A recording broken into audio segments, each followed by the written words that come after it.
ETF index mutual funds నేర్చుకుని stock మార్కెట్లో రాణించాలనుకుంటున్నారా? వెంటనే ఈ నెంబర్కి కాల్ చేయండి. నమస్తే రమగారు. నమస్తే జయ. రమగారు, భార్యాభర్తల మధ్య రహస్యాలు ఉండొచ్చా ఉండకూడదా? ఉండాలి, ఉండకూడదు. నేను అడిగిన దానిక ఏవి చెప్పాలి, ఏవి చెప్పకూడదు, ఎప్పుడు చెప్పుకోవాలి? ఎప్పుడు అంటే in the sense A time అని కాదు, అంటే పెళ్ళైపోయిన వెంటనే కొత్తలోనే అన్ని విషయాలు ఒకరికొకరు షేర్ చేసేసుకుంటారు. అవి ఏమవుతాయి అంటే కొన్ని రోజులు పోయినాక మిస్ఫైర్ అవుతాయి. అవే బాణాల్లాగా ఉపయోగపడతాయి ఇద్దరికి కూడా. ఇప్పుడు ఇది ఇది ఖచ్చితంగా ఇది చెప్పాలి అని చెప్పలేము, ఇది చెప్పకూడదు అని చెప్పలేము జయ. మనం సినిమాల్లో కూడా కనిపిస్తుంటాయి. ఈ పెళ్ళి అవ్వగానే నిన్ను ఎంతమంది చూడ్డానికి వచ్చారని, ఇంతకుముందు నీకేమైనా లవ్ స్టోరీస్ ఉన్నాయా అని కానీ, ఎక్స్లు ఎవరైనా ఉన్నారా అని కానీ, అదొక క్యాజువల్ ప్రశ్నగా ఇప్పుడు ఇవాళ సినిమాల్లో కూడా చూపిస్తుంటారు. ఏమైనా ఉన్నాయా లవ్ స్టోరీలో? ఈ లవ్ స్టోరీలు ఏమైనా ఉన్నాయా అని ఫ్రెండ్స్లో అడగటం వేరు, వైఫ్ అండ్ హస్బెండ్లో అడగటం వేరు. 99% తన భార్యకి ఒక లవ్ స్టోరీ ఉండటాన్ని సహించలేడు మగవాడు. 100% తన హస్బెండ్కి వేరే ఏదైనా వ్యవహారం ఉండటాన్ని సహించలేదు భార్య. ఏదో ఒక టైంలో వీడు అమ్మాయిని గుర్తు చేసుకుంటున్నాడేమో అని, లేకపోతే దీని కాకుండా దాన్ని చేసుకుంటే బాగుండేదని అనుకుంటున్నాడేమోనని అనిపిస్తూ ఉంటుంది. ఎవరైనా కనపడితే వీళ్ళు వాళ్ళేనేమో అనిపిస్తుంది. అవును. ఇప్పుడు ఈ అమ్మాయి ఏదైనా లవ్ స్టోరీ ఉంది, ఏదైనా ఉంది, అది మానేసుకుని పెళ్లి చేసుకున్నాను అలాంటివి చెప్పినా తాత్కాలికంగా ఊరుకున్నప్పటికీ ఆ అమ్మాయి ఎవరితోటైనా మాట్లాడితే కంటిన్యూ అవుతుందేమోనన్న అనుమానం కనిపిస్తూ ఉంటుంది. దీంట్లో నుంచి బయటపడడం ఎవరి వల్ల కాదు, జీవితాంతం. బ్రహ్మదేవుడు, విష్ణుమూర్తి, పరమేశ్వరుడు కూడా దీనికి అతీతులు కాదు.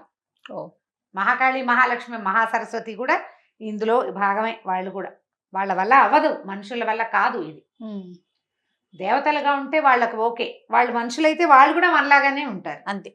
అందుకని ఇలా మరీ జీవిత రహస్యాలు పెళ్ళి కాకముందు ఏదైనా మాట్లాడుకుని ఒకళ్ళ సంగతిలో ఒకళ్ళు తెలుసుకుని, ఆ అమ్మాయి జీవితంలో జరిగిన ఒక ఆచానో, ఒక దుస్సంఘటనో, లేకపోతే ఒక ఇబ్బందికరమైనదో తెలిసేసుకుని తర్వాత కూడా ఆ అమ్మాయిని పెళ్లి చేసుకోవాలని ప్రపోజ్ చేసి ఉన్న సందర్భాలు పర్వాలేదు.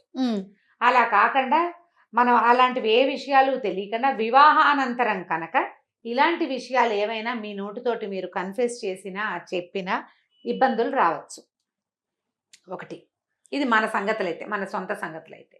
తర్వాతది ఆర్థికమైన పరిస్థితులు. పెళ్ళెప్పుడు ఈ ఇద్దరు కుటుంబాల వాళ్ళు మాట్లాడుకుంటున్నప్పుడు, లేదా పెళ్లి చేసుకోదలుచుకున్న ఇద్దరు మాట్లాడుకునేటప్పుడు కొంత ఫెయిర్గా ఉండాలి. ఇవి ఉన్నాయి, ఇవి లేవు, లేనివి ఉన్నట్టు చెప్పకూడదు, ఉన్నది లేనట్టు చెప్పకూడదు. తర్వాత నా దగ్గర మాకు అవి ఉన్నాయి, ఇవి ఉన్నాయి అని చెప్తే కూడా ఎక్స్ప్లాయిట్ అయ్యేందుకు కూడా అవకాశం ఉంటుంది. అవును, ఉన్నది ఉన్నట్లుగా మాట్లాడుకోవాలి అవసరమైనంత మేరకి. అవసరం లేకపోతే నీ అంతటి నువ్వు చెప్పవలసిన పని లేనే లేదు.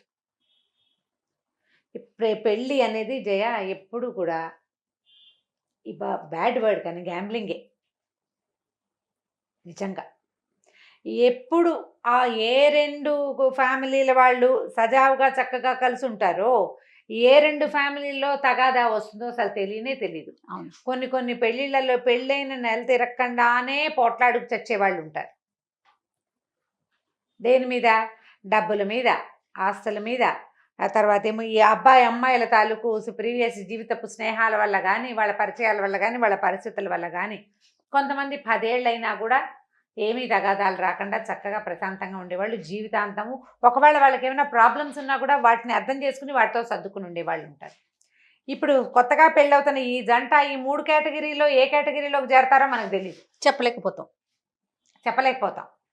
ఎంత జాతకాలు చూస్తారో. 10 ఏళ్ల ఫ్రెండ్షిప్, స్కూల్ నుంచి కలిసి ముందు నుంచి స్నేహం ఉన్న అబ్బాయి అమ్మాయి కూడా పెళ్ళిళ్ళు అయ్యాక కొంతకాలం అయ్యాక నువ్వు అప్పుడు అలా చేసావు, నువ్వు ఇప్పుడు ఎలా చేసావు, నీతో అనవసరంగా నీతో కనెక్ట్ అయ్యాను, వాడిని చేసుకుంటే బాగుండేది అని అమ్మాయి, నువ్వు ఇలాంటి రాకాశమని నాకు ముందే తెలియలేదని అబ్బాయి అనొచ్చు. అవునండి. బ్రహ్మ వీళ్ళని దేనికి పుట్టించాడో ఆ బ్రహ్మకే కూడా తెలియదు. ఈ గ్యాంబ్లింగ్లో ఎప్పుడు మనం సేఫ్ ప్లే ఆడాలి, ఎప్పుడు కూడా. దీంట్లో రిస్క్ తీసుకోకూడదు. ఏదైతే అదవుతుందని చెయ్యొద్దు పెళ్ళిళ్ళలో. ఎప్పుడు నువ్వు సేఫ్ ప్లేస్లో నిలబడి నీ వైవాహిక జీవితానికి కానీ వివాహ బంధానికి కానీ ఇబ్బంది రాకుండా ఉండే పొజిషన్లో ఉండే ఆడు ఏమాడినా. దీన్ని సూపులో పడేసుకునే రకంగా ఏ ప్రవర్తన నువ్వు చేయకూడదు, ఏ రహస్యము రివీల్ చేయకూడదు. ఇది చెప్పడం వల్ల ఏదైనా ఇబ్బంది వస్తుందా అనే కాన్సిక్వెన్స్ ఏమవుతుంది అనేది ఆలోచిస్తూనే ఉండాలి ఎప్పటికప్పుడు. ఎస్, కరెక్ట్ అండి. ఇంత ప్లాంట్గా చేసుకుంటే పెళ్ళి ఎలా అవుతుంది, మన నిజాయితీగా ఉండద్దా, అలాంటి ప్రశ్నలు చాలా వస్తాయి. ఎస్, నిజాయితీ చాలా అవసరం. కానీ నిజాయితీ నీ జీవితాన్ని మించింది కాదు. కంటికి మించిన కాటుక ఎప్పుడు పెట్టుకోకూడదు. కంటికి సరిపడా ఉండాలి కాటుక. పైకి కిందకి అలుక్కుపోకూడదు. కాటుక ఉందని పులుక్కోకూడదు. ఒళ్ళు దగ్గర పెట్టుకోవాలి. ఎంతవరకు పెట్టుకోవాలో అంతవరకే పెట్టుకోండి. అంతే పెట్టుకోవాలి. ఇప్పుడు ఏ ప్రాబ్లమ్స్ అంతా సాదాసీదగా నడిచిపోయే చోటు ఈ రహస్యాలు చెప్పచ్చా చెప్పకూడదా మాటే లేదు. అంతే. సమస్య ఉన్నప్పుడు కొన్ని వాళ్ళ కుటుంబ విషయాల్ని కూడా పెళ్ళైపోయిన వెంటనే చెప్పుకుంటారు. చెప్పేసుకుంటారు. ఏదో ఒక సందర్భంలో ఓసారి ఎప్పుడో మా అమ్మ నాన్న నన్ను వదిలిపెట్టేశారనో, వాళ్ళ ఇంట్లో వదిలిపెట్టారనో, అప్పుడు నేను అక్కడ చాలా సఫర్ అయ్యానో అమ్మాయో అబ్బాయో రెండో వాళ్ళకి చెప్తారు. అవునండి. వాళ్ళ అమ్మగారు ఏం సరిగ్గా పెంచలేదండి, ఫలానా అప్పుడు ఫలానా అది చేశారట అని ఆడవాళ్ళు కూడా చెప్తుంటారు. వాళ్ళు నిన్ను నమ్మి షేర్ చేసినప్పుడు నువ్వు దాన్ని ఆయుధంగా వాడకూడదు అనే ఇంగితం మీలో మీకు ఉండాలి. మీరిద్దరూ వేరు మనుషులు, వేరు భావజాలాలు, వేరు సమాజాల నుంచి కలిసి ఒక చోట బతకడానికి ఒక చోట ఏర్పరచబడ్డారు. మీరు ఒకళ్ళ భావాలు ఒకళ్ళు షేర్ చేసుకున్నప్పుడు దాన్ని ఆయుధంగా వాడకూడదు, నలుగురికి చెప్పకూడదు. మీరు చేశారా ఈ పనులు, ఈ రెండు మీ బంధానికి మీరు విలువిచ్చినట్టే కాదు, ఇంకా వైవాహిక బంధము, వివాహము, రహస్యాలు గందరగోళమే లేదు. విలువ లేదు మీకు పెళ్ళంటే. పెళ్ళంటే ఇద్దరు కలిసి ఉండటం, ఈ ఇద్దరు ఒకళ్ళనొకళ్ళు భరించటం, ఒకళ్ళనొకళ్ళు మన్నించటం, ఒకళ్ళనొకళ్ళు తెలుసుకోవటం. నువ్వు తెలుసుకో, ఏదైనా తప్పులుంటే మన్నించు, కాస్త ఇబ్బందికరమైన ఉంటే భరించు. ఒకళ్ళనొకళ్ళు భరిస్తూ ఏళ్ల తరబడి కాపురాలు చేసుకునే భార్యాభర్త ఉంటారు. వాళ్ళు కొట్టుకుంటూ ఉంటారు కానీ విడిపోరు, కలిసే ఉంటారు. ఈ కుటుంబ వ్యవహారాలు, మా అక్క ఎట్లా, మా అన్న ఇట్లా, మా అమ్మ అట్లా, మా నాన్న అట్లా, మా బాబాయ్ ఎట్లా, ఇలాంటి వ్యవహారాలు మాట్లాడేసుకుంటారు. నీకు కడుపులో ఏ కష్టం ఉంటే అదంతా మొగుడికి చెప్పేసేయాలనుకుంటుంది ఒక్కొక్క అమ్మాయి. మా బాబాయ్ చిన్నప్పుడు అలా చేశాడు, మా మామయ్య వాళ్ళు ఇలా చేశాడు, మా అమ్మ అలా చేసింది, లేకపోతే నాకు చిన్నప్పుడు ఒక్కొక్క జడ అంటే ఇష్టం, ఎప్పుడు 2 జడలే వేసేది, అన్నయ్యని ఎక్కువ చూసుకున్నారు, అన్నయ్యని ముద్దుగా అక్కకి ఎక్కువ మంచి కట్నం ఇచ్చి పెళ్లి చేశారు. ఇలాంటివి కడుపులో కష్టాలు దుఃఖాలు ఉంటాయి కదా, అవన్నీ కంపానియన్తో షేర్ చేసుకోవాలని షేర్ చేస్తారు. నీ కడుపులో కష్టం అయితే తీరిపోతుంది, తర్వాత నీ కష్టం మొదలవుతుంది. అదే ఆయుధంగా మారుతుంది. నువ్వు ఏం చేయాలన్నా మీ అన్నయ్య నేను సరిగా చూడలేదుగా, ఎందుకు మీ అమ్మ ఇంటికి అంటాడు. నీకు వెళ్ళాలనిపిస్తుంది. నీకు అమ్మ కావాలి, నీకు కష్టం తీర్చుకున్నావు నువ్వు, అంతే. నువ్వు నీ కడుపులో ఉన్న కష్టం చెప్పుకున్నావు భర్తకి. ఇప్పుడు ఇలా బిహేవ్ చేయకూడదు. ఎవరైనా సరే ఒకళ్ళని ఒకటి షేర్ చేసుకున్నారు, మా అమ్మ గురించో నాన్న గురించో నేను గంటల తరబడి చెప్పా. అవతలంటే మా నాన్నకి జ్వరం వచ్చిందని ఫోన్ వచ్చింది, నేను వెళ్దాం అనుకున్నా, మీ నాన్న సరిగ్గా చూడలేదుగా అని అనకూడదు. ఇది అర్థం చేసుకోవడం అంటే ఇది. అంత చూడకపోయినా కూడా సరిగ్గా వాళ్ళ నాన్న చెప్పినా కూడా తండ్రి మీద సహజంగా ఉంటుంది పాపం అని అనుకోగలగడం కంపానియన్కి నేర్పాలి మీరు. మా నాన్న అసలు సరిగ్గా చూడలే, కానీ మా నాన్న అంటే నాకు పంచ ప్రాణాలు, ఆయన చూసినా చూడపోయినా. ఎప్పుడు నేను మా నాన్న నుంచి ఎప్పుడు పారిపోయేద్దామా అనిపించింది, పెళ్ళైపోయి హాయిగా ఉంది, ఇలాంటి వెధవ మాటలు మాట్లాడకూడదు. ఇవి కూడా నిజం నమ్మకాలు, ఇవే ఎక్కువ ఉంటాయి, ఇవి కూడా వింటాం. అమ్మయ్య బయటపడిపోయాను అనిపిస్తుంది, కానీ నాన్నకి ఏదైనా దెబ్బ తగిలింది, ఏదైనా అమ్మొక్కతే ఉంది, ప్రాణం పెరపెరలేకపోతుంది, వెళ్ళిపోవాలనిపిస్తుంది. అప్పుడు పక్కన మనిషి ఏమంటారు, ఒప్పుకోడుగా, అది ఒప్పుకోదు అమ్మాయి. అసలు ఆడవాళ్ళు మరీ జోరుగా ఉంటారు ఈ విషయంలో. అవునండి. చిన్నవి, మీ అక్క చిన్నప్పుడు నిన్ను కొట్టింది, అయినా సరే మీ అక్కకి నువ్వు బాగా సపోర్ట్ చేస్తున్నావు అంటారు. చిన్నప్పుడు అక్క తమ్ముడు కొట్టుకుంటారు, కొట్టుకుంటారు కదా, కొట్టుకుంటారు.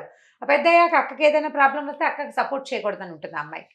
అసలు మా ఆడబడుచు మా ఆయన అసలు బాగా చూడలేదండి, ఏమిటో ఈయన పిచ్చండి, బాగా వెంపర్లాట వాళ్ళ అక్క అంటే ఎంత పిచ్చో అనేస్తారు. వాళ్ళు నేను షేర్ చేసుకున్నారని అర్థం చేసుకోవాలి. అలాంటి పరిస్థితి ఉన్నప్పుడే రహస్యాలు చెప్పండి. అసలు చెప్పకపోవటం ఒకటి, చెప్పినా అర్థం చేసుకోగలగటం ఒకటి. ఇవి చూడాలి, మన పరిస్థితి చూసి అంతే, అప్పుడు మీరు షేర్ చేసుకోవచ్చు. రెండోది, మీ ప్రజెంట్ సిచ్యువేషన్కి ఇబ్బంది అయ్యే రకపు ఏ రహస్యాలని అవేమైనా చేయదలుచుకుంటే పెళ్లికి ముందే చేసుకోండి. ఇప్పుడు అవకాశాలు ఉన్నాయి కదా, ఇప్పుడు అవకాశాలు చక్కగా మాట్లాడుకుంటున్నారు దిస్ ఈజ్ పెళ్లికి మై ముందు. ఎక్స్, దిస్ ఈజ్ మై వై అని ఓపెన్ గా చెప్పుకునే రోజులు ఇవి. అవును. ఆ ఎక్స్ వై జెడ్ ఏమైనా ఏ ఆల్ఫాబెట్స్ చాలా ఉంటే ఆ ఆల్ఫాబెటికల్ ఆర్డర్ అంతా ముందే చెప్పేసుకోవాలి. చెప్పేసి అప్పుడు వివాహానికి దిగండి. చెప్పితే అసలు ఒప్పుకునేది ఎవరండి? ఒప్పుకోకపోతే పీడా పోతుంది, ముందే వదిలిపోతుంది కదా గోల, ముందే వదిలిపోతుంది. అలా అనుకోవద్దు జయ, ఆ, అబ్బే అట్లా అనుకోవద్దు. అలా అనుకుంటే నీకు సెకండ్ థర్డ్ మ్యారేజెస్ అవి ఎలా అవుతున్నాయి? సెకండ్ థర్డ్ మ్యారేజ్ ఫెయిల్ అయితే ఖచ్చితంగా చెప్పాల్సిందే కానీ, లేకపోతే ఎక్స్ ఉంది వై ఉంది అనేది మనం ముందుగానే చెప్తే పెళ్లి అయిపోయిన తర్వాత అనుమానాలు రావు. ఏమీ రావు, అవన్నీ రావంటారా? ముందే వస్తాయి. వీడితోటి పడకూడదు, ఆడపిల్లలు అర్థం చేసుకుంటారు ఎందుకు వచ్చిన గోల, వీడితోటి మాట్లాడకూడదు అని మానేస్తారు ముందే. అబ్బాయిలు మానేస్తారు, బాబాయ్ దీనికి చాలా ఉంది వ్యవహారం, రేపొద్దున మన నెంబర్ ఎన్నోది అవుతుందో అని మానుకుంటారు. ఈ నెంబర్ల వ్యవహారం గురించి కాదు, వీటికి ఏముంది మనం సరదాగా చెప్తాం. అవునవునవును. ఇది అసలు మ్యాటర్ కాదు. నీ జనరల్ థింగ్స్ అన్నీ కూడా నువ్వు లోపల ఎంత ఉద్రేకం ఉందో ఆ ఉద్రేకాన్ని పూర్తిగా పక్కనున్న వాడికి చెప్పేటప్పుడు దీనికి కాన్సిక్వెన్స్ ఏం వస్తుంది అని నువ్వు కొంచెం ఆలోచించుకో. భవిష్యత్తులో ఏమన్నా జరగొచ్చేమో, ఇది ఇబ్బంది అవుతుందా నాకు అని ఆలోచించుకుని చెప్పడం. తర్వాత కొంత కాలం అయిన తర్వాత కొన్ని విషయాలు అడగకూడదు కూడా. అడగకూడని విషయాలు ఏమిటి, నీకు ఇంతకుముందు ఏమైనా ఉన్నాయా అని, కానీ నీకు ఎంతమంది పెళ్లి సంబంధాలు చూశారు, ఫలానా పెళ్లి సంబంధం అమ్మాయి పేరు కూడా ఎత్తి ఏడ్చొచ్చే వాళ్ళు చాలా మంది కనిపిస్తారు పెళ్ళి అయిపోయినాక. మీ వాళ్ళందరికీ ఇష్టమేట, నువ్వు కూడా చాలా ఇష్టపడ్డావుట, ఆ సంబంధం ఎందుకో కుదరలేదుట అని. నేనంతా వాళ్ళ ఫ్యామిలీ అంతా ఇష్టపడ్డారు, ఏవో పెళ్లి చూపులు చూస్తారు, ఫ్యామిలీ అంతా ఇష్టపడ్డారు, ఎక్కడో ఏదో కుదరక అనుకుంటారు. వాటిని కూడా నిజం వాటిని ఇప్పుడు క్రియేట్ చేసుకుని గొడవలు పెట్టుకుంటారు కదా. మనసు అనవసరంగా లేనిపోని కొత్త గొడవలు నేలకపోయేదాన్ని నెత్తుకు పూసుకోవటం అంతే. ఇప్పుడు నువ్వు స్ట్రెస్ ఫీల్ అవడానికి నువ్వు ఏదో ఒకటి తీసుకుంటా, ఏదో ఒకటి తీసుకో. ఇప్పుడు ఇవి కాకుండా ఇవాళ రేపు ప్రపంచంలో ఎన్ని రకాల సమస్యలు వస్తున్నాయి జయ, ఎన్ని వస్తున్నాయి. చిన్న పొన్న విషయాలు చెప్పకపోయినా కదా, చెప్పలేదు అని అడగకూడదు. చూసి చూడనట్టు వదిలిపెట్టేస్తే కొన్ని సరిపోతాయి. హెల్త్ ఇష్యూస్ ఉంటాయి కదా రమ్మగారు, అవి చెప్పాలి కదా, అవి చెప్పుకోవాలి కదా. హెల్త్ ఇష్యూస్, ఫైనాన్షియల్ ఇష్యూస్, మన ఆర్థిక సంబంధమైన ఇబ్బందులు, మనకున్న ఆస్తులు కావచ్చు, అప్పులు కావచ్చు, ఉన్నది ఉన్నట్టుగా చెప్పుకోవటం చాలా అవసరం కదా. అంటే ఇప్పుడు క్రానిక్ డిసీజెస్ ఏమైనా ఉంటే అలాంటివి చెప్పాలి. క్రానిక్ డిసీజెస్ చెప్పుకోవాలి. మీరు ఎక్కడైనా అప్పులు చేసేసి ఫైనాన్షియల్గా సంతకాలు గింతకాలు పెట్టేసేసి ఉంటే అవి చెప్పాలి, భార్యకు కానీ భర్తకు కానీ.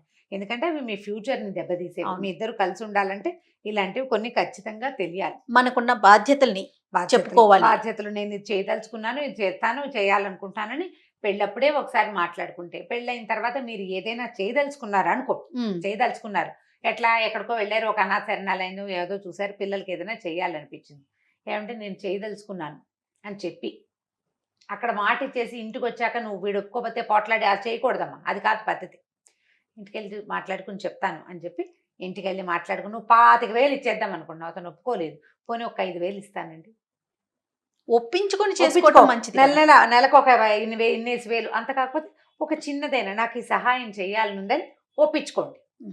ఫ్రెండ్కి ఫైనాన్స్, ఫ్రెండ్స్కి ఏదైనా హెల్ప్, అలాంటివి ఏంటంటే ఫ్యామిలీకి ఇబ్బంది రాకుండా ముందే మాట్లాడుకోండి ఎప్పుడు కూడా.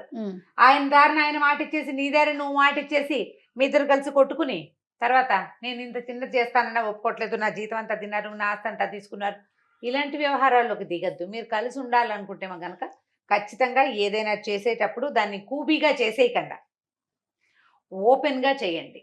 వీటికి రహస్యాలు ఉండకూడదు. రహస్యం ఉండవలసింది దేనికి, మీకు భవిష్యత్తుకి ఇబ్బంది అయ్యేటువంటి మీ కుటుంబ వ్యవహారాలు కానీ ప్రీవియస్వి చాలా ముందున్న వ్యవహారాలు, మీరు దేన్నైతే వదిలిపెట్టి జీవితంలో ముందుకు నడిచి వెళ్ళిపోయారో ఆ వెనక సంగతులు అనవసరమైనవి అయితే చెప్పద్దు. తెలివిగా చాకచక్యంగా బిహేవ్ చేయాలి, చేయాల్సిందే, మాత్రం కుదరదు. ఇప్పుడు కంపెనీని మోసం చేయటము లాంటి ఆలోచనలు చేయబోకండమ్మా. అది మోసం చేయటం కాదు, ఇది మోసం చేయడం అని అనుకోవద్దు, అసలు అవసరమే లేదు. అంతే. ఇప్పుడు బాగా 15-20 ఏళ్ళు అయింది మీ పెళ్ళి, 20 ఏళ్ళు అయిపోయింది, అప్పుడెప్పుడో ఆ చిన్నప్పుడు ఎవరో వెంటపడేవాళ్ళండి అని ఒక క్యాజువల్గా నువ్వు ఒక సెంటెన్స్ చెప్పచ్చు. అవసరం పెళ్ళైన 20 ఏళ్ళకి మీకు కూడా ఆ వ్యవహారం అంత పెద్దదిగా తోచదు, మర్చిపోతాం మనం. అదే పెళ్ళప్పుడే అయితే ఫ్రెష్గా ఉంటుంది, బాగా డీటెయిల్స్ వాళ్ళు అడుగుతారు, మనము చెప్తాం. అలాంటివి చెయ్యొద్దు. మీరు అన్నట్లుగా ముందుగానే మాట్లాడుకునే అవకాశాలు ఉన్నాయి కదండి ఇవాళ. ఇప్పుడు ఆల్రెడీ పెళ్లిళ్ళు అయిపోయిన వాళ్ళ వ్యవహారాలకు ఏం చేస్తాం మరి, పెళ్లిళ్ళు అయిపోయిన వాళ్ళు కూడా బోల్డ్ మంది ఉంటారు కదా, వాళ్ళకి ఇది ప్లాన్. అంతే. ఏమి ఒక- చెప్పాలి ఏం ఏం చెప్పకూడదు. చెప్పకూడదు అనేది ఆలోచించుకోండి. ఆల్రెడీ ఏమైనా మీరు కొన్ని అందించేసి ఉంటే అవి మీకు ఆయుధాలు కాకుండా మాత్రం జాగ్రత్త పడండి. Yes. మీరు కూడా ఆయుధం కావద్దు, ఆ, అంతే కదా రమ్య ఆ, గారు? మీరు ఆ ఆయుధాన్ని తీసుకోవద్దు, వాళ్ళకి ఆయుధాలు అందించద్దు. అందించదు. సూపర్ అండి, నమస్తే. నమస్తే జీ. ఇక ఈ వీడియో కనుక మీకు నచ్చినట్లయితే లైక్ చేయండి, షేర్ చేయండి. మరిన్ని ఇంట్రెస్టింగ్ వీడియోస్ కోసం మా ఛానల్ని సబ్స్క్రైబ్ చేసుకోండి.